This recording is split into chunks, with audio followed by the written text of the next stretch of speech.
ওম নমঃ শিবায়। আগামী 22 জুলাই শ্রাবণ মাসের প্রথম সোমবার।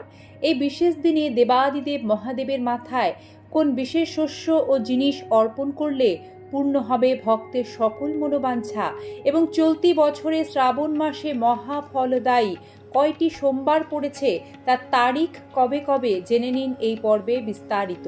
পাশাপাশি শ্রাবণ সোমবার ব্রত পালন করে তার পূর্ণ ফল পেতে কি খাবেন ও কি ভুলেও খাবেন না সে বিষয়েও জানিয়ে দেওয়া হবে এই পর্বে। সম্মানীয় দর্শক শ্রোতা বন্ধু, শ্রাবণ মাসে যে কয়টি সোমবার পড়ে তার প্রত্যেকটির আলাদা আলাদা গুরুত্ব এবং তাৎপর্য রয়েছে।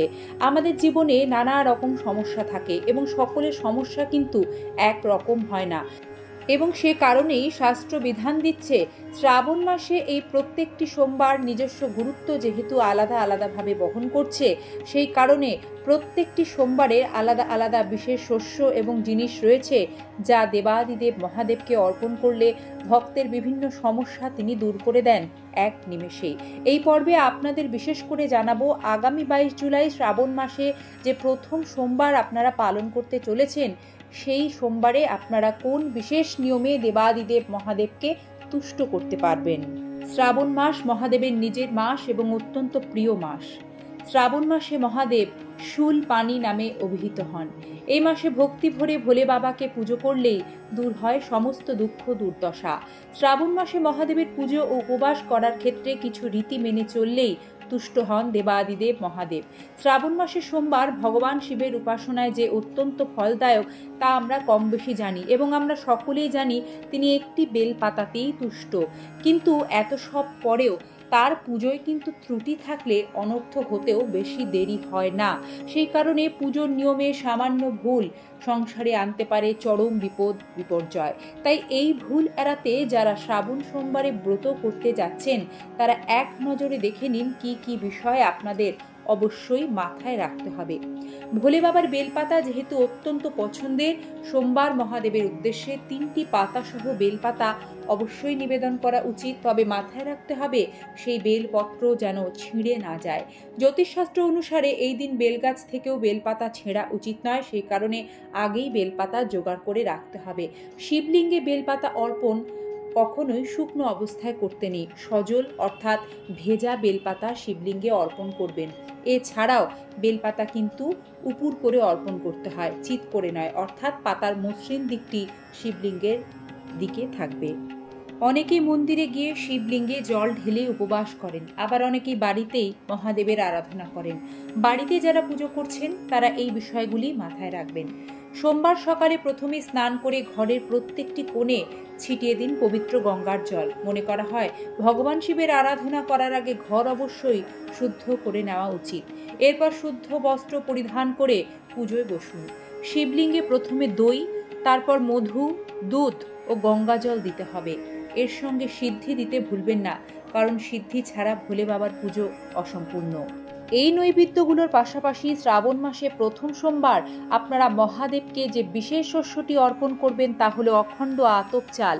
হ্যাঁ বন্ধুরা, জীবনে যদি ধন সম্পত্তি বৃদ্ধি করতে চান, আর্থিক সমস্যা থেকে মুক্তি পেতে চান, নিষ্ঠা এবং বিশ্বাস রেখে শ্রাবণ মাসের এই প্রথম সোমবার দেবাদিদেব মহাদেবকে অর্পণ করুন অখণ্ড আতপ চাল। শিব পুরাণে রুদ্র সংহিতায় বিভিন্ন ধরনের অন্ন শস্য দিয়ে শিব পুজোর কথা বলা হয়েছে। আর এই যে আতপ চাল আপনারা অর্পণ করবেন, শিবপুরাণ রুদ্র সংহিতা আরও বলছে সেই অন্ন বা শস্য শিবকে অর্পণ করার পর গরিবদের মধ্যে বিতরণ করলে আরও ভালো ফল পাওয়া যায়। তবে সে চাল আপনারা কিভাবে অর্পণ করবেন সেটিও কিন্তু জেনে রাখা আবশ্যক। শিবপুরাণ অনুযায়ী শিবকে অখণ্ড চাল অর্পণ করলে উপাসকের লক্ষ্মী লাভ হয়, অর্থকষ্ট দূর হয়, বিপুল ধন সম্পদ ঐশ্বর্য আসে জীবনে। শিবকে নতুন বস্ত্র অর্পণ করে তার উপর চাল রেখে সমর্পিত করলে সবচেয়ে ভালো ফল মিলবে শ্রাবণের এই প্রথম সোমবার। স্টিল বা তামার পাত্র থেকে ভুল করেও শিবলিঙ্গে জল ও দুধ অভিষেক করবেন না, এতে কিন্তু সুফল একেবারেই মেলে না। শাস্ত্র তেমনই বলছে এবং শাস্ত্র এও বিধান দিচ্ছে কেবলমাত্র পেতলের পাত্র থেকেই শিবলিঙ্গে জল ও দুধ অভিষেক করতে হয়। শ্রাবণে মহাদেবের আরাধনা করলে তাকে ভুল করেও যে সামগ্রীগুলি আপনারা নিবেদন করবেন না তাও জেনে নিন। শঙ্খ থেকে জল শিবলিঙ্গে ঢালবেন না। শিবলিঙ্গে ভুলেও তুলসী পাতা দেবেন না। শিব পুজোয় তুলসী পাতার ব্যবহার করতে নেই। এছাড়াও শিবলিঙ্গে সিঁদুরের প্রলেপ দিতে নেই, লাল চন্দন দিতে নেই, বরং সাদা চন্দনের তিলক লাগাতে পারেন। ভুল করেও শিবলিঙ্গে আপনারা হলুদ কেতকী ফুল নিবেদন করবেন না, এতে মহাদেব অত্যন্ত রুষ্ট হন। তাকে সাদা ফুল নিবেদন করুন। এরপর পুজোতে বসে মহাদেবের প্রিয় ফুল যেমন নীলকণ্ঠ, ধুতুরা, আকন্দ অবশ্যই রাখুন। সঙ্গে রাখতে ভুলবেন না বেল ফল। ধূপ, ধুনো, কর্পূর জ্বালাবেন। ভোলেনাথের সামনে প্রার্থনা করুন। শিবলিঙ্গের সামনে 108 বার ওম নমঃ শিবায় মন্ত্রটি জপ করুন। শ্রাবণ মাসে ব্রত করলে কি খাবেন এবং কি ভুল করেও খাবেন না। উপবাস করার সময় প্রতি 2 ঘন্টা অন্তর ফল খাওয়া যেতে পারে। শ্রাবণ মাসে প্রতি সোমবার উপবাস রাখার সময় খেতে পারেন বাদাম, ফল। এছাড়া বাজরা, পানি ফলের ময়দার তৈরি খাবার খাওয়া যায়। ভাত এবং রুটি কিন্তু একেবারেই খাওয়া যাবে না। এছাড়াও যদি আপনারা খাবারে লবণ ব্যবহার করতে চান, সে লবণ কিন্তু সৈন্ধব লবণ হতে হবে। সাবুদানা খেতে পারেন। অনেকে সাবুদানার খিচুড়ি তৈরি করে খান। সেক্ষেত্রে যে মশলা ব্যবহার করতে পারবেন সেগুলি হলো জিরা, দারুচিনি, সবুজ এলাচ, লবঙ্গ এবং কালো গোলমরিচ। প্যাকেটজাত ফ্রুট জুস ভুলেও সোমবারে যারা ব্রত পালন করবেন তারা কিন্তু পান করবেন না, কারণ এই ধরনের ফলের রসে লবণ এবং প্রিজারভেটিভ মেশানো হয়। এর ফলে কিন্তু ব্রত ভঙ্গ হয়ে যায়। সোমবারে উপবাস করলে সন্ধ্যা আরতির আগে কোনোভাবেই ভরপেট বা পূর্ণ আহার করা যাবে না। শাস্ত্রজ্ঞরা জানাচ্ছেন পেঁয়াজ, রসুন এবং অন্যান্য মশলা সেবন শ্রাবণ মাসে এড়িয়ে চলা উচিত। এছাড়া সর্ষের তেল, মুসুর ডাল, বেগুন, তিলের তেলও বর্জনীয়। শ্রাবণ সোমবারে ব্রত পালন করে ভুল করেও দুধ খাওয়া যাবে না। শাস্ত্র তেমনই বিধান দিচ্ছে। সোমবার শিবের অভিষেক হয়েছিল বলে বিশ্বাস করা হয়, তাই ওই দিন শিবকে দুধ দিয়ে অভিষেক করা হয়। আর সে কারণেই একজন ব্রতীর দুধ খাওয়া একেবারেই এই দিনে উচিত নয়।